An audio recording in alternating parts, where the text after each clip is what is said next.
हम पढ़ रहे हैं आपकी क्लास 10 राजस्थान माध्यमिक शिक्षा बोर्ड की गणित के बारे में, जिसके अंदर आप पढ़ रहे थे आपका चैप्टर नंबर फर्स्ट, यानी कि जो आपका टॉपिक था वैदिक गणित। वैदिक गणित के सवाल हमने कुछ 7 तक हमने पूर्व में पढ़े थे। तो अब आज हम आपका न्यू सवाल क्वेश्चन नंबर आपका 8 और 9 पढ़ेंगे, जिसके अंदर आपको कह रहा है कि निकलम विधि से आपको घनफल ज्ञात करना है। इससे पूर्व के सवाल में हमने वर्ग निकाला था, तो अब देखिए घनफल निकालने का तरीका क्या है। घनफल निकालने का सूत्र होता है आपका उपाधार का स्क्वायर इंटू संख्या प्लस 2 इंटू विचलन, उसके बाद में 3/3 गुना उपाधार गुना विचलन का स्क्वायर और फिर ऑब्लिक और विचलन का क्यूब। क्वेश्चन नंबर आपका 8, जिसके अंदर आपको संख्या दे रखी है 15 का घनफल आपको ज्ञात करना है।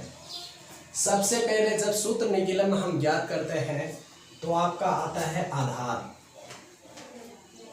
आधार आपका है, संख्या आपकी 15 है, तो आधार आपका हो गया 10, क्योंकि 10 आपके 15 के सैनिकट है, यानी कि नजदीक है।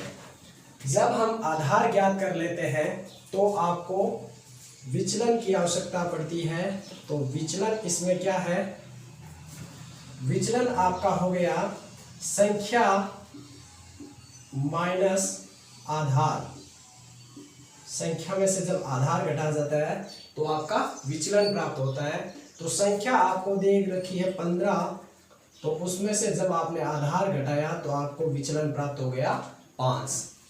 उपाधार अंक की आवश्यकता होगी, तो उपाधार अंक आपका है 1। क्यों?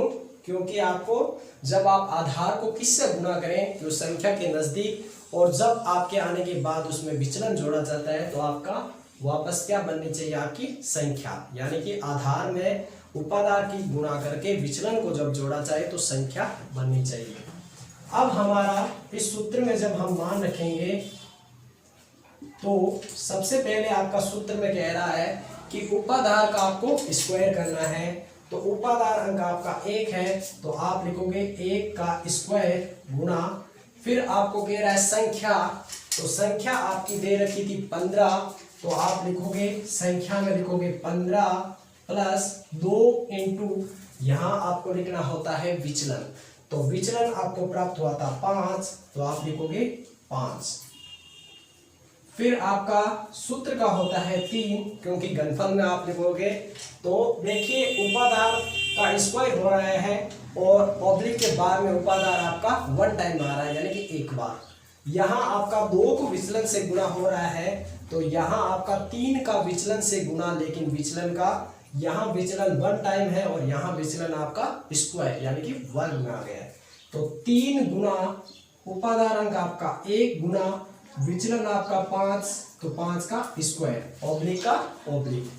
फिर है विचलन का क्यूब, तो विचलन आपका था 5, तो 5 का आप क्या करोगे, क्यूब।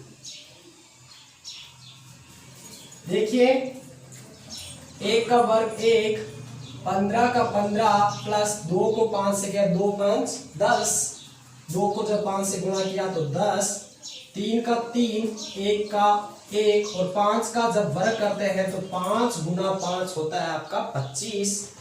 और यहाँ 5 के क्यूब का अर्थ यह है कि 5 को आपको 3 टाइम लिखना है, 5 गुना 5 गुना 5।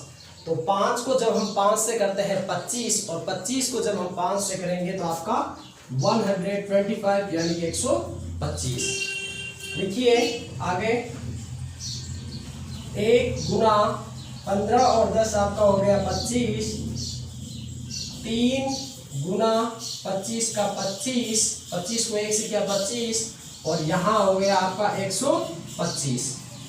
25 को 1 से गुणा किया तो आपका हो गया 25। 25 को जब हम 3 से करते हैं तो 25 50, 25 दिया 75, तो ये आपका 75 और 125। ध्यान देने योग्य बात, संख्या में आपका आधार है 10, तो 10 में विचलन यानी कि 10 में आपका इकाई का अंक यानी कि शून्य, उसमें कितना है आपका 1, यानी कि 10 में आपका शून्य होता है 1। तो आपको अंतिम संख्या में 1 रखना है। यदि यहाँ पे आपका 100 होता तो आप 2 अंकों को रखते। तो इसका इकाई का अंक आपने 5 रखा, जो ये 12 है, ये आपके 75 के साथ आके इनका क्या होगा, योग होगा। तो आप बताइए 75 में जब 25 का योग किया, सॉरी 12 का योग किया, ये 12 गए थे, तो ये हो गया आपका 87 का लास्ट डिजिट आपका है 7, तो यहाँ हो गया 7 और यहाँ से 25 के साथ में ये 8 क्या हो गया, यहाँ से 8 25 के अंदर आके जुड़ हो गया। 25 और 8 आपका होता है 33, तो ये हो गया आपका 33। तो आपका आंसर आ गया 15 का घनफल आ गया 3375।